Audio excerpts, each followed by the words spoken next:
Friend, welcome to complete course destination.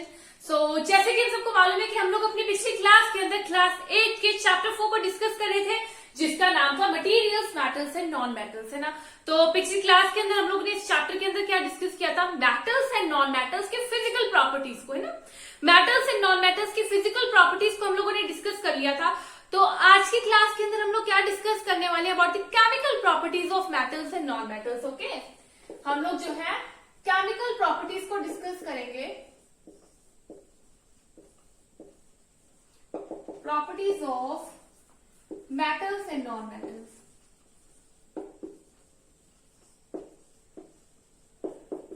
तो सबसे पहले तो क्लास को शुरू करेंगे अपने न्यू टॉपिक के साथ। लेकिन जो लोग भी क्लास को देख रहे हैं, लाइक शेयर सब्सक्राइब करना मत भूलिएगा। लाइक शेयर सब्सक्राइब जरूर कर दीजिएगा। तो चलो शुरू करते हैं अपने इस क्लास को। सबसे पहले तो chemical properties of metals and non metals के अंदर हम लोग केमिकल प्रॉपर्टीज देख लेंगे मेटल्स की। ओके, इसके अंदर हम लोग क्या करेंगे? Reaction with oxygen. ऑक्सीजन के साथ किस तरह से metals and non metals react करते हैं, इस चीज को हम लोग जो है सबसे पहले देख लेंगे। क्या देखेंगे? Reaction with oxygen.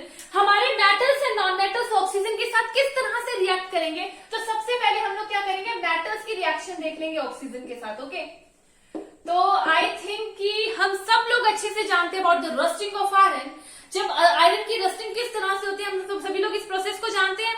जब हम लोग आयरन के आर्टिकल्स को एक्सपोज करेंगे, एयर के अंदर थोड़ी देर के लिए रहने देंगे, तो क्या करेगा?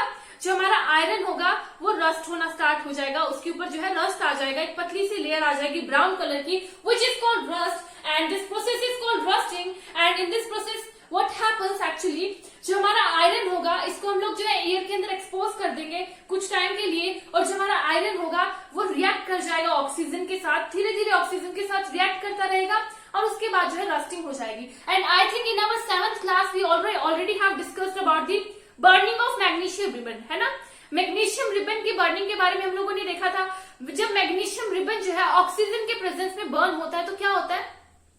ऑक्साइड्स की फॉर्मेशन होती है। मतलब that in both of the cases what we have seen that यहाँ पर किसकी फॉर्मेशन हो रही है? ऑक्साइड्स की फॉर्मेशन हो रही है।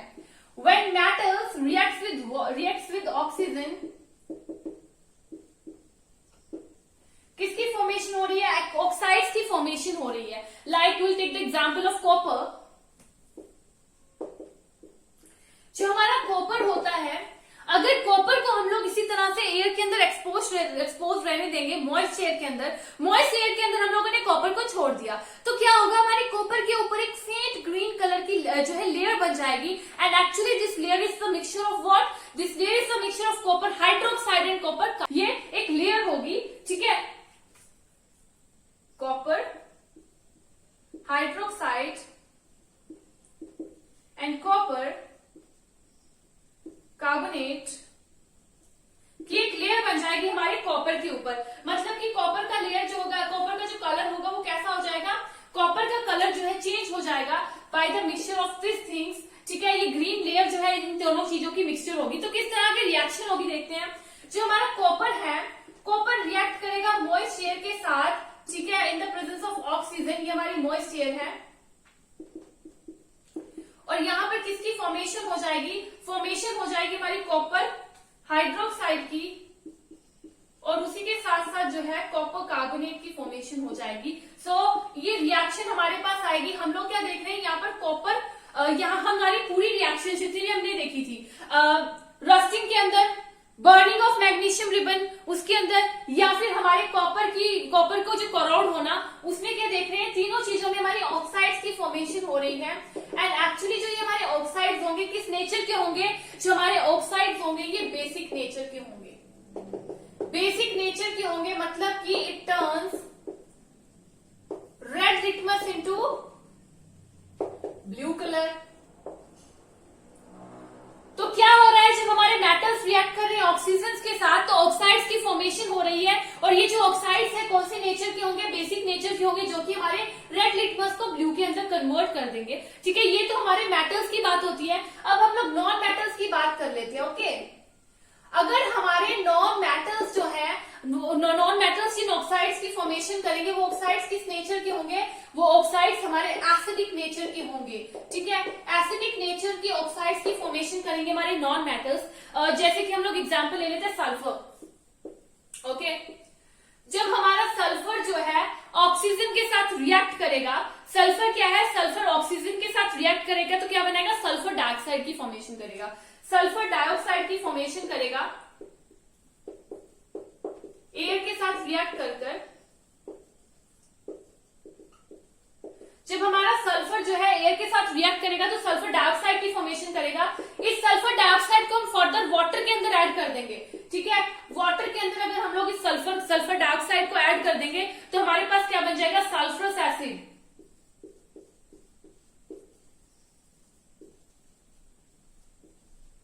सल्फरस एसिड की फॉर्मेशन हो जाएगी। It means that it is acidic in nature. तो हमारे जो नॉन मेटल्स होते हैं इनके जो ऑक्साइड्स होते हैं किस नेचर के होते हैं, they are of acidic nature. Acidic nature के हमारे ऑक्साइड्स होते हैं जिसके नॉन मेटल्स के। ओके, यहां तक पता चल गया हमारे मेटल्स एंड नॉन मेटल्स जब रिएक्ट करते हैं ऑक्सीजन के साथ तो क्या होता है, हमारे जब मेटल्स रिएक्ट करेंगे ऑक्सीजन के साथ जो ऑक्साइड्स की फॉर्मेशन होगी वो एसिड बेसिक नेचर की होगी, और वही हमारे नॉन मेटल्स जब रिएक्ट करेंगे ऑक्सीजन के साथ तो जिन ऑक्साइड्स की फॉर्मेशन होगी वो एसिडिक नेचर की होगी। ठीक है, यहां तक क्लियर है रिएक्शन विद ऑक्सीजन। अब हम लोग देख लेंगे रिएक्शन विद वाटर। तो देखो अगर हम लोग रिएक्शन विद वाटर देखें,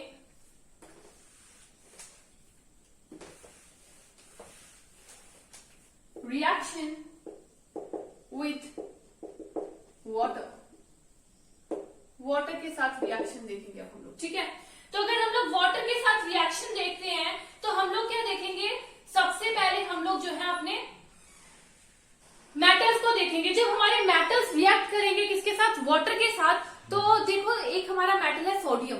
ठीक है, sodium, so it is very reactive metal, बहुत ही ज्यादा रिएक्टिव मेटल होता है हमारा सोडियम। अगर ये वाटर के साथ जो है टच होगा, मतलब वाटर के अंदर क्या होगा, वाटर के साथ अगर रिएक्ट करेगा तो इतनी ज्यादा स्पॉन्टेनियसली रिएक्ट करेगा, इतना ज्यादा विग्रेसली रिएक्ट करेगा हमारा।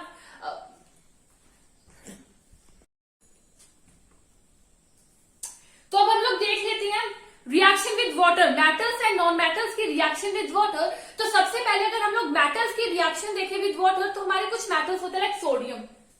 ठीक है, जो हमारा सोडियम मेटल होता है it is very reactive metal, और ये बहुत ही ज्यादा विग्रेसली रिएक्ट करता है विद वाटर के साथ या फिर ऑक्सीजन के साथ बहुत ही ज्यादा विग्रेसली रिएक्ट करेगा, इतना ज्यादा विग्रेसली रिएक्ट करेगा कि हीट प्रोड्यूस करेगा बहुत ज्यादा अमाउंट में। ठीक है, इसीलिए हमारे सोडियम मेटल को कहां पर जो है रखा जाता है, इन कैरोसिन, कैरोसिन के अंदर स्टोर करके रखा जाता है। इसको वाटर के साथ बिल्कुल भी हम लोग नहीं रख सकते, कैरोसिन के अंदर स्टोर करके रखेंगे बिकॉज इट इज वेरी बहुत ज्यादा विग्रेसली रिएक्ट करेगा ये वाटर के साथ और ऑक्सीजन के साथ। ठीक है, अब हम लोग अगर नॉन मेटल्स की बात करें, अगर आयरन की बात करें तो आयरन जो है रिएक्ट करेगा वाटर के साथ, पर धीरे धीरे उनकी रिएक्शन होगी। आयरन जो है स्लोली रिएक्ट करेगा, आयरन जो हमारा होता है स्लोली रिएक्ट करेगा विद वाटर। वहीं अगर हम लोग नॉन मेटल्स की बात करें तो non metals does not react with water, non metals जो है रिएक्ट नहीं करते वाटर के साथ।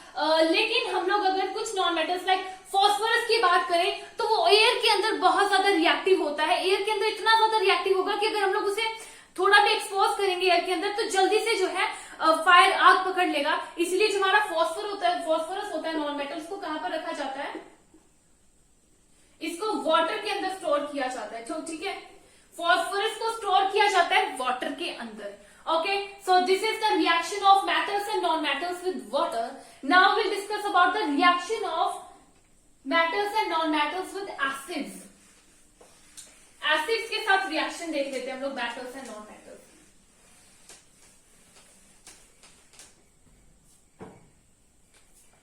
Reaction of metals and non-metals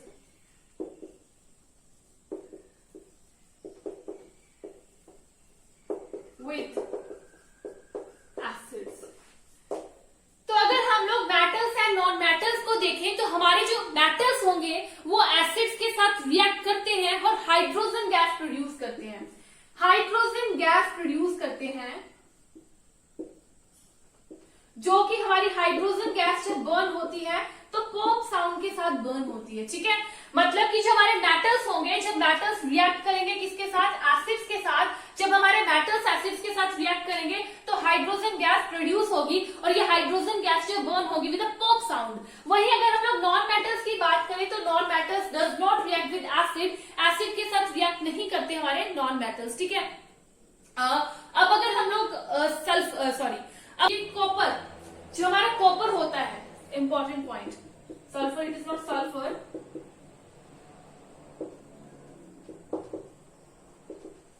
तो एक इंपॉर्टेंट पॉइंट आप नोट कर सकते हैं, जो हमारा मेटल होता है copper, it does not react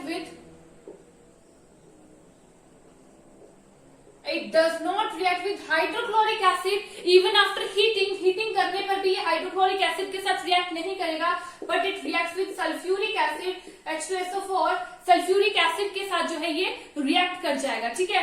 so this is our important point, और यहाँ पर पॉइंट टू बी नोटेड लिखकर आप लिख सकते हो, copper does not react with hydrochloric acid even after heating, but it reacts with sulphuric acid, ठीक है, सल्फ्यूरिक एसिड के साथ ही रिएक्ट करेगा। अब हम लोग देख लेते हैं reactions of metals and non metals with basis. Basis के साथ किस तरह से metals and non metals react करते हैं। रिएक्शन विद बेसिस, तो हमारे जो मेटल्स होते हैं, मेटल्स तो प्रोड्यूस करते हैं किसको, हमारे मेटल्स तो प्रोड्यूस करते हैं हाइड्रोजन गैस को, ठीक है। वही हमारे नॉन मेटल्स की अगर रिएक्शन देखें तो नॉन मेटल्स की एक कॉम्प्लेक्स रिएक्शन होती है बेसिस के साथ, ठीक है। नॉन मेटल्स की एक कॉम्प्लेक्स रिएक्शन होती है बेसिस के साथ। So these are the physical chemical properties of our metals and non metals, ठीक है। अब हम लोग देख लेंगे about the displacement reaction. What exactly is displacement reaction. Displacement reaction क्या होती है। So what is displacement reaction. देखो, जब डिस्प्लेसमेंट रिएक्शन होती है, इसके अंदर जब रिएक्शन हो रही होती है तो मोर रिएक्टिव मेटल जो होता है लेस रिएक्टिव मेटल को डिस्प्लेस कर देता है फ्रॉम द पोजीशन, ठीक है। This is called our displacement reaction. हम लोग एग्जांपल ले लेते हैं एक कॉपर सल्फेट की, ठीक है। कॉपर सल्फेट की एग्जांपल ले लेते हैं। एक रिएक्शन हो रही है कॉपर सल्फेट एंड जिंक की, तो यहां पर क्या होगा, देखो कॉपर सल्फेट एंड जिंक की रिएक्शन हो रही है तो क्या होगा, हमारे पास जो हमारा कॉपर होगा ये क्या होगा, बहुत ज्यादा रिएक्टिव मेटल होगा। Copper is much more reactive metal than zinc, तो कॉपर जिंक को जो है रिप्लेस कर देगा उसकी पोजीशन से, और हमारे पास जिंक सल्फेट की फॉर्मेशन हो जाएगी अलोंग विद कॉपर हमारे पास बन जाएगी, ठीक है। तो ये इस तरह की कुछ रिएक्शन हो जाएगी। तो इस रिएक्शन के अंदर हम लोग क्या देख रहे हैं कि जो ज्यादा रिएक्टिव मेटल है वो लेस रिएक्टिव मेटल को उसकी पोजीशन पे डिस्प्लेस कर रहा है, ठीक है। So this is called our displacement reaction. अपनी less high reactive metal less reactive metal को रिप्लेस कर दे उसकी पोजीशन से, ओके। सो लास्ट हमारा टॉपिक बचता है what are the uses of metals and non metals. सबसे ज्यादा आखिरी हमारा टॉपिक रहेगा what are the uses of metals and non metals, okay. उसके बाद हमारा पूरा चैप्टर खत्म हो जाएगा। छोटा सा हमारा चैप्टर था uses of metals and non metals. Metals and non metals के यूजेस। सबसे पहले हम लोग मेटल्स के यूजेस को देख ले, तो मेटल्स को हम लोग कहां कहां पर यूज करते हैं। आई थिंक ये हम सबको पता है, ऑटोमोबाइल्स के अंदर, स्पेसशिप्स के अंदर, ठीक है, सैटेलाइट्स के अंदर। वहीं अगर हम लोग देखें बहुत सारे आर्टिकल्स हमारे घरों के अंदर होते हैं, इंडस्ट्रीज के अंदर, ठीक है। तो कहां कहां पर यूज हो रहे हैं, metals are used in the formation of machineries की फॉर्मेशन के अंदर, ऑटोमोबाइल्स के अंदर, एरोप्लेन्स के अंदर, ठीक है, ट्रेन्स के अंदर यूज होते हैं, सैटेलाइट्स के अंदर, इंडस्ट्रियल गैजेट्स के अंदर, और भी हम लोग बहुत सारी जगह पर देखेंगे अपने मेटल्स की यूज। अगर हम लोग अपने कन्वीनियंस के हिसाब से लिख सकते हैं, जहां पर हम लोग मेटल देखने हम लोग वहीं पर लिख सकते हैं अपने एक्सपीरियंसेस के हिसाब से, ठीक है। सो बहुत सारे यूजेस होते हैं हमारे मेटल्स के। वहीं हम लोग अगर नॉन मेटल्स का यूज कर ले, देख ले कहां कहां पर होते हैं, तो नॉन मेटल्स हमारे फर्टिलाइजर्स के तौर पर यूज होते हैं for the production of crop, ठीक है। एज फर्टिलाइजर्स हम लोग कह सकते हैं, फर्टिलाइजर्स की तरह हम लोग नॉन मेटल्स को यूज कर सकते हैं, जैसे कि हम लोग और साथ क्लोरिनेशन ऑफ वाटर के लिए प्योरिफिकेशन ऑफ वाटर के लिए, ठीक है।